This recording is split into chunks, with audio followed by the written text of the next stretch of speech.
Halo, selamat malam. Shalom buat kita semua. Malam hari ini, sebelum kita tidur dan beristirahat, saya mengajak saudara-saudaraku yang seiman untuk boleh beribadah bersama-sama. Mari kita buka di dalam nyanyian Kidung Jemaat, ayat yang pasal yang ke-17, Kidung Jemaat 17 ayat yang pertama. Kita mulai. Tuhan Allah hadir pada saat ini, hai sembah sujud di sini. Diam dengan hormat, tubuh serta jiwa, tunduklah menghadap Dia. Marilah umatnya, hatimu serahkan dalam kerendahan. Mari kita berdoa. Segala puji dan syukur kami naikkan kepadamu Tuhan. Kalau malam hari ini Tuhan, kami boleh beribadah kepadamu. Kami percaya bahwa Tuhan, Engkau hadir di tempat ini, Engkau hadir di setiap kamar-kamar kami. Engkau melawat setiap hati dan pikiran kami ya Tuhan. Biarlah jiwa, roh, dan pikiran kami semuanya terfokus pada Engkau saja semata-mata. Ibadah ini Tuhan, biarlah dari awal, pertengahan, bahkan akhirnya boleh jadi hanya di dalam nama Bapa, Anak, dan Roh Kudus. Amin. Kita menyanyikan kembali di Kidung Jemaat 17 ayatnya yang kedua. Tuhan Allah hadir yang dimuliakan dalam surga siang malam. Suci, suci, suci untuk selamanya, dinyanyikan malak surga. Ya Allah, terimalah pujian jemaat beserta malaikat. Kita akan bermazmur bagi Tuhan. Kita buka di dalam kitab Mazmur pasalnya yang ke-100. Mazmur 100 ayat 1 hingga ayatnya yang kelima. Kita akan baca secara bersama-sama dengan judul Pujilah Allah dalam baitnya. Mazmur untuk korban syukur. Bersorak-soraklah bagi Tuhan, hai seluruh bumi. Beribadahlah kepada Tuhan dengan sukacita. Datanglah ke hadapannya dengan sorak-sorai. Ketahuilah bahwa Tuhanlah Allah. Dialah yang menjadikan kita dan punya Dialah kita, umatnya dan kawanan domba gembalaannya. Masuklah melalui pintu gerbangnya dengan nyanyian syukur, ke dalam pelatarannya dengan puji-pujian. Bersyukurlah kepadanya dan pujilah namanya, sebab Tuhan itu baik, kasih setianya untuk selama-lamanya, dan kesetiaannya tetap turun-temurun. Amin. Meresponi mazmur pujian yang telah kita baca bersama-sama, kita menyanyi di dalam Kidung Jemaat 183 ayat yang pertama. Menjulangnya tak atas bukit kala, terang benderang salibmu Tuhanku. Dari sinarnya yang menyala-nyala, memancar kasih agung dan restu. Seluruh umat insan menengadah ke arah cahaya kasih yang mesra, bagai pelaut yang karam merindukan di ufuk timur pagi mereka. Kita akan sama-sama membaca dan juga merenungkan firman Tuhan. Sebelum kita membaca dan merenungkan firman Tuhan, kita akan berdoa. Tetapi sebelum kita berdoa, saya ajak saudara-saudara seiman untuk kita boleh sama-sama menyembah di dalam pujian yang berkata, semua baik. Dari semula telah Kau siapkan hidupku dalam tangan-Mu, dalam rencana-Mu Tuhan.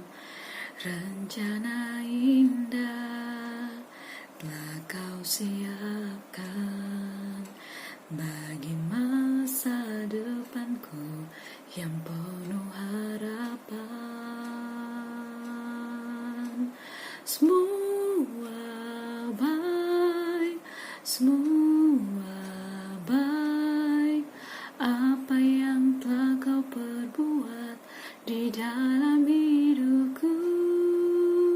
semua baik, sungguh teramat baik. Kau jadikan hidupku berarti. Kita menyanyikan lagi lagu ini.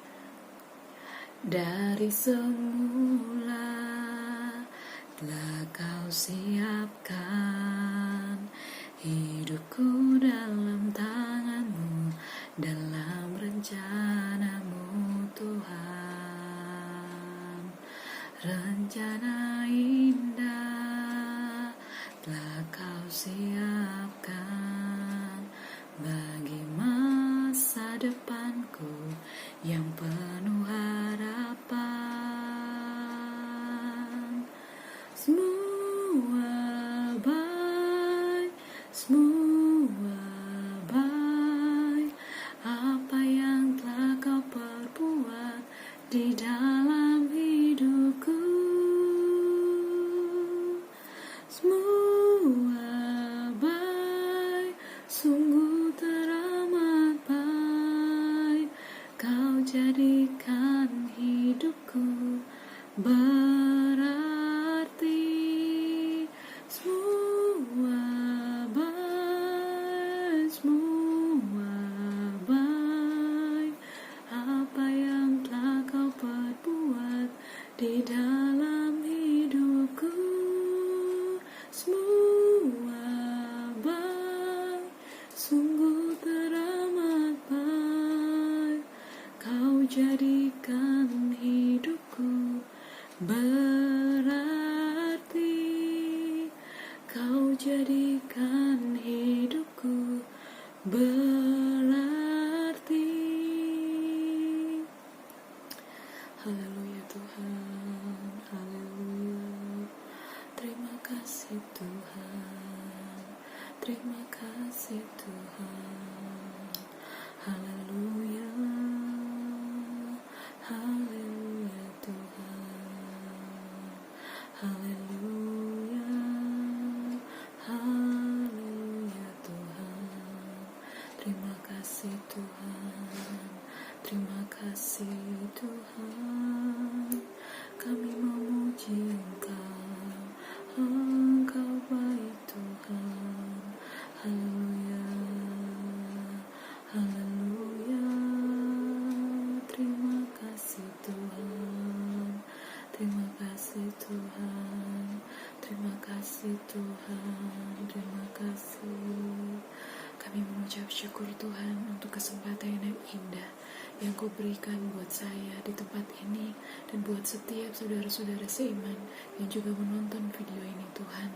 Kau memberkati Tuhan, Kau menolong kami Tuhan, dan kami yakin dan iman bahwa Tuhan Engkau hadir di tempat ini, bekerja dan memberkati kami ya Tuhan. Kami rindu Tuhan untuk masuk dalam pelataran-Mu.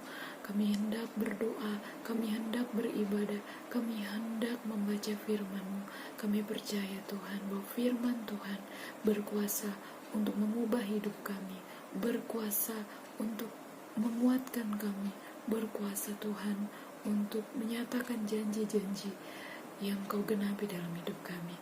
Kami beriman dan kami percaya bahwa Tuhan Yesus hadir dan juga memberkati firman ini di dalam nama Tuhan Yesus yang adalah Tuhan dan juga Juru Selamat kami yang hidup. Kami berdoa dan memohon di dalam nama Yesus, dalam nama Yesus. Amin. Kita akan membaca firman Tuhan yang terambil di dalam Kitab Bilangan 31 ayat 1 hingga ayatnya yang ke-32. Saya baca sekali lagi, Bilangan 31, Bilangan 11 ayat 31 hingga ayatnya yang ke-32 dengan judul Burung Puyuh. Lalu bertiuplah angin yang dari Tuhan asalnya, dibawanya burung-burung puyuh dari sebelah laut, dan dihamburkannya ke atas tempat perkemahan dan di sekelilingnya, kira-kira sehari perjalanan jauhnya ke segala penjuru, dan kira-kira 2 hasta tingginya dari atas muka bumi. Lalu sepanjang hari dan sepanjang malam itu dan sepanjang hari esoknya, bangkitlah bangsa itu mengumpulkan burung-burung puyuh itu Setiap orang sedikit-sedikitnya mengumpulkan 10 homer. Kemudian mereka menyebarkannya lebar-lebar sekeliling tempat perkemahan. Amin.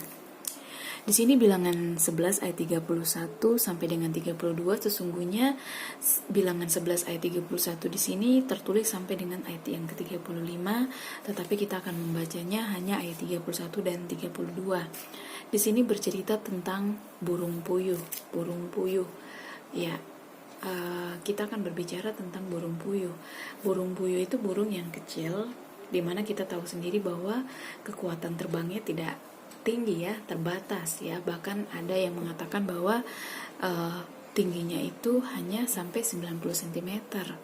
Tetapi ketika kita membaca tentang burung puyuh ini, di sini Tuhan membuat burung puyuh ini terbang. Bahkan kita lihat Tuhan membuat angin itu membuat burung-burung itu terbang menyeberangi laut hingga ke tempat perkemahan orang-orang Israel. Dan kita bisa lihat tingginya ini bahkan sampai 2 hasta dari atas muka bumi. Ini adalah hal yang sangat-sangat tidak masuk akal ya. Bagaimana mungkin burung puyuh yang secara logikanya dia hanya bisa terbang setinggi 90 cm dengan sayapnya yang kecil, tetapi dia bisa menyeberangi laut, bahkan bisa terbang dengan sangat-sangat tinggi, 2 hasta tingginya. Ya, sehingga firman Tuhan hari ini adalah berbicara tentang mujizat telur puyuh. Mujizat telur. Bukan mujizat telur puyuh, tapi mujizat dari burung puyuh, ya, burung puyuh. Bagaimana Tuhan membuat burung puyuh ini bisa terbang menyeberangi laut dengan cara menerbangkan angin yang sangat ya kita tidak tahu ya, angin yang sangat dahsyat sehingga bisa membuat burung puyuh ini bisa menyeberangi laut. Di sini dikatakan menyeberangi laut sepanjang malam, sepanjang hari, sampai sepanjang esoknya. Setiap harinya mereka bisa jatuh di perkemahan. Bahkan Tuhan bisa membuat mereka bisa jatuh tepat di perkemahan orang Israel. Sehingga kita lihat di situ di ayat 32 dikatakan bangsa itu mengumpulkan burung-burung puyuh ya. Setiap orang ya, bayangkan tuh sedikit-dikitnya 10 homer. Jadi setiap orang mengumpulkan burung puyuh yang begitu banyak itu. Tuhan mampu membuat burung puyuh yang terbang itu sangat banyak dan mereka jatuh tepat di perkemahan orang Israel. Itu sangat tidak mungkin ya, itu sangat tidak masuk akal. Tetapi apa yang tidak mungkin bagi manusia, mungkin bagi Tuhan. Ya, saya mau katakan di firman Tuhan, kita buka sama-sama di Yesaya 22. Kita buka di dalam kitab Yesaya 22 ayatnya yang ke-11. Saya akan baca buat kita semua. Yesaya 22 ayatnya yang ke-11 mengatakan, Yesaya 22 ayat 22, Yesaya 22 ayat 22 mengatakan, Aku akan menaruh kunci rumah Daud di atas bahunya. Apabila ia membuka, tidak ada yang dapat menutup. Apabila ia menutup, tidak ada yang dapat membuka. Saya ulang sekali lagi ayat yang 22b dan c. Apabila ia membuka, tidak ada yang dapat menutup. Apabila ia menutup, tidak ada yang dapat membuka. Aminkan bahwa firman Tuhan ini juga terjadi buat kehidupan pribadi saudara-saudara dan juga pribadi saya.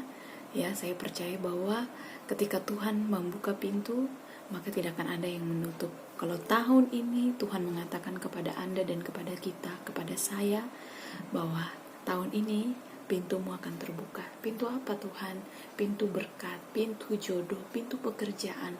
Segala hal yang kau kerjakan akan diberkati. Maka tidak ada yang mustahil. Ya, ada yang mengatakan bahwa bagaimana solusi supaya kita itu tetap tenang, tetap tetap beriman. Ya, kalau Tuhan sudah berbicara, kita cukup percaya dan segala persoalan kita akan terselesaikan. Tuhan berbicara, kita percaya, dan persoalan kita akan selesai. Itu saja kuncinya, ya. Pintu yang terbuka itu akan menjadi bagian kita ketika kita mau percaya apa yang Tuhan firmankan, apa yang Tuhan katakan, maka segala persoalan kita akan diselesaikan Ya, Tuhan akan buka pintu-pintu yang masuk akal, yang tidak masuk akal. Contoh seperti tadi burung puyuh, bagaimana mungkin? Tetapi ketika bangsa Israel melekat kepada Tuhan, maka Tuhan memberi mereka makan telur puyuh, ya, sesuatu yang mustahil, tapi Tuhan sanggup melakukannya. Ya, apalagi yang boleh kita pelajari dari burung puyuh ini? Kita bisa melihat bahwa Tuhan bisa membuat angin, memaksa burung puyuh ini untuk bisa jatuh di perkemahan Israel. Berarti bagaimana? Tuhan juga bisa membuat atau memaksa segala hal di sekeliling kita. Untuk apa? Untuk membuat burung puyuh itu jatuh di rumah kita. Untuk membuat berkat-berkat itu jatuh dalam kehidupan kita. Jadi yang saat ini yang ada dalam pergumulan, yang saat ini sedang ada dalam keadaan masalah, atau saat ini sedang menanti jawaban Tuhan, jangan putus asa, jangan menyerah. Tetap percaya bahwa Tuhan sanggup membuka pintu-pintu berkat. Tuhan sanggup membuat pintu-pintu yang tidak mustahil atau pintu-pintu yang tidak mungkin itu akan terjadi dalam hidupmu. Ya, masih ada 6 bulan lagi untuk mengakhiri 1 tahun ini. Artinya bahwa dalam 1 tahun ini, mari kita tetap beriman, mari kita tetap percaya, mari kita jangan menyerah, jangan putus asa. Kita harus yakin bahwa di tahun ini juga apa yang sudah Tuhan nubuatkan kepada kita, itu Tuhan akan genapkan, baik itu pekerjaan, baik itu jodoh, baik itu pelayanan, bahkan berkat-berkat lain yang kita sudah nantikan, ya. Dikatakan di ayat 2 Raja-Raja 6 ayat 15, kita buka sama-sama di kitab 2 Raja-Raja pasal 6 ayatnya yang ke-15. Saya akan baca untuk saudara-saudara boleh dengar. Ketika pelayan abdi Allah bangun pagi-pagi dan pergi keluar, maka tampaklah suatu tentara dengan kuda dan kereta ada di sekeliling kota itu. Lalu berkatalah bujang itu kepadanya, "Celaka tuanku, apakah yang akan kita perbuat?" Jawabnya, "Jangan takut, sebab lebih banyak yang menyertai kita daripada yang menyertai mereka." Lalu berdoalah Elisa, "Ya Tuhan, bukalah kiranya matanya supaya ia melihat." Maka Tuhan membuka mata bujang itu sehingga ia melihat. Tampaklah gunung itu penuh dengan kuda dan kereta berapi sekeliling Elisa. Apa yang bisa kita baca atau kita renungkan dari kitab 2 Raja-Raja 15 ayat 2 Raja-Raja 6 ayat 15 sampai dengan 17. Di sini dikatakan bahwa ketika saat itu bujangnya ketakutan, ya, tetapi Elisa mengatakan jangan takut, karena yang menyertai kita jauh lebih banyak daripada mereka yang hendak menyerang kita, ya. Ya, lebih banyak yang menyertai kita daripada mereka, daripada yang menyertai mereka. Artinya apa? Ketika Tuhan sudah berjanji, maka itu terikat di alam roh. Ketika terikat di dalam alam roh, maka janji Tuhan itu tidak dapat dibatalkan.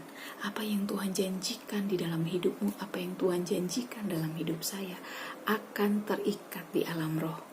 Kalau hari ini Tuhan sedang mengatakan sesuatu pada kamu, kau tenang saja, hari ini juga Tuhan akan bangun rumah untuk dirimu. Kau tenang saja, tahun ini juga kau akan menemukan jodohmu. Tahun ini kau akan diangkat, kau akan dipromosikan, kau akan menjadi orang yang besar, kau akan menjadi orang yang sukses. Kau harus yakin dan percaya bahwa itu sudah terjadi di alam roh. Ya, sesuatu itu harus terjadi di alam roh dulu baru bisa terjadi di alam fisik. Ya, sesuatu itu harus diperkatakan di alam roh dulu baru terjadi di alam fisik. Bagaimana caranya kita bisa mentransfer sesuatu dari alam roh ke alam yang fisik? Caranya adalah ya dengan yaitu tadi kita memutuskan di dalam alam roh dulu, baru habis itu akan terjadi di alam yang nyata atau alam fisik. Yang kedua adalah masuk dalam pujian penyembahan. Ketika kita masuk dalam pujian penyembahan, maka kita sedang berbicara kepada Tuhan. Maka janji Tuhan itu akan terikat di alam roh dan itu akan segera terjadi di alam nyata. Jadi sesuatu itu harus terjadi dulu di alam roh, baru bisa terjadi di alam yang nyata. Ketika Paulus dan Saulus berada di dalam penjara, mereka menyembah Tuhan, terjadi gempa bumi. Di situ dikatakan terjadi gempa bumi. Kalau terjadi gempa bumi, harusnya atau bencana itu akan bergoyang dan mungkin saja penjara itu akan runtuh. Tetapi di situ yang merasa ganjil adalah gempa bumi, tetapi yang terbuka adalah belenggu-belenggu tangan dan kakinya. Ya, sementara bangunan itu tetap baik. Itu berarti apa? Di situ terjadi gempa bumi secara roh. Ya, gempa bumi secara roh. Ya. Kenapa? Karena saat itu Paulus dan Silas menyembah. Apakah Paulus dan Silas itu menyembah dalam keadaan yang prima, dalam keadaan bahagia? Tidak, mereka sedang dibelenggu dengan rantai-rantai. Mereka sedang dipenjara. Artinya apa? Kalau saat ini kamu sedang sedih, kalau saat ini kamu sedang bergumul, kalau saat ini kamu sedang dalam keadaan sakit, atau kamu saat ini dalam keadaan tidak prima, disitulah saat yang terbaik, saat kita bisa menyembah kepada Tuhan. Ya, saat yang terbaik kita bisa menyembah, berserah kepada Tuhan. Percayalah, di dalam kelemahan kuasa Tuhan menjadi sempurna. Orang yang menabur dengan cucuran air mata akan menuai dengan sorak-sorak. Ya, dalam penyembahan kelemahan, mari kita menyembah. Ya, jangan putus asa, jangan menyerah. Ya, apa yang tertutup itu akan Tuhan buka ketika kita mau datang dan menyembah Tuhan. Mari kita menyembah Tuhan di dalam roh. Mari kita menyembah Tuhan dengan sungguh-sungguh. Mari kita yakin dan percaya bahwa pintu berkat itu akan terbuka dalam hidup kita dan menolong kita dalam jalani hidup kita hari lepas hari, dan akan memampukan kita untuk melihat perbuatan-perbuatan Tuhan yang besar. Kesuksesan, berkat melimpah, jodoh, pekerjaan akan Tuhan berikan di dalam hidup kita. Tuhan memberkati kita dengan firman-Nya. Amin. Sebelum kita berdoa, saya ajak teman-teman kita menyanyi Kidung Jemaat 26 yang berkata, mampirlah dengan doaku. Mampirlah dengar doaku, Yesus penebus. Orang lain kau hampiri, jangan jalan terus. Yesus Tuhan, dengar doaku. Orang lain kau hampiri, jangan jalan terus. Yesus Tuhan, dengar doaku. Orang lain kau hampiri, jangan jalan terus. Mari kita berdoa. Benar Bapa, bahwa ketika Engkau berjanji, maka apa yang Kau janji dan buatkan itu Tuhan akan terikat di alam roh, dan kami yakin bahwa janji itu tidak akan dibatalkan.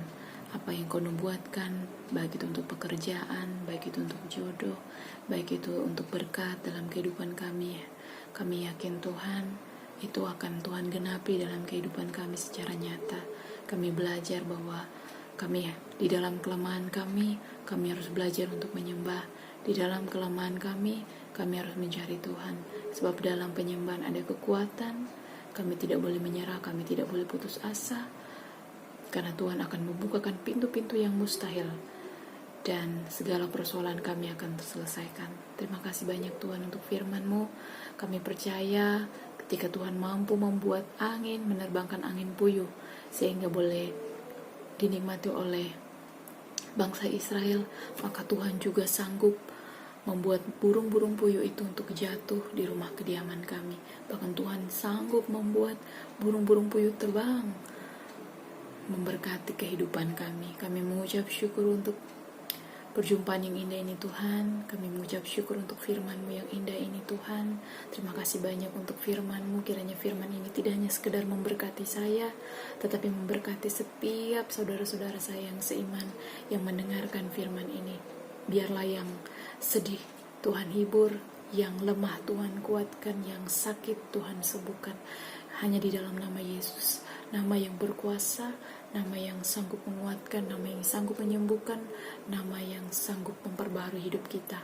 Tuhan Yesus, saya serahkan hidup dan kehidupan saya kepadamu. Saya mengucap syukur untuk malam yang indah ini. Tuhan menjaga kehidupan kami dari malam hingga esok pagi. Kami serahkan seluruh hidup kami ke dalam tangan-Mu. Tuhan memberkati setiap keluarga kami, tempat yang kami tinggal untuk tidur, kamar ini, bahkan rumah kami, binatang peliharaan kami, barang kepunyaan kami. Tuhan Yesus memberkati. Biarlah hidup dan kehidupan kami senantiasa hanya untuk kemuliaan bagi nama Tuhan. Ini doa dan pengucapan syukur yang kami bawa dan kami alaskan hanya di dalam nama Bapa, Anak, dan Roh Kudus. Ampuni segala dosa dan kesalahan kami ya Tuhan. Biarlah nama-Mu dimuliakan selalu. Haleluya. Amin. Kita akan mengakhiri ibadah ini. Kita menyanyi lagu pujian yang berkata, bila topan keras melanda hidupmu, bila topan keras melanda hidupmu, bila putus asa dan letih lesu, berkat Tuhan satu-satu hitunglah, kau niscaya kagum oleh kasih-Nya. Berkat Tuhan mari hitunglah, kau kan kagum oleh kasih-Nya. Berkat Tuhan mari hitunglah, kau niscaya kagum oleh kasih-Nya. Terimalah berkat dari Tuhan, kasih karunia dan damai sejahtera dari Allah Bapa dan dari Tuhan kita Yesus Kristus menyertai kehidupan kita, keluarga kita, seluruh keluarga kita dimanapun mereka berada, memberkati pemerintah kami, bangsa kami, dan nama Tuhan senantiasa dimuliakan selalu. Dalam nama Yesus. Amin. Amin. Amin. Amin. Shalom. Selamat malam, selamat beristirahat. Tuhan memberkati.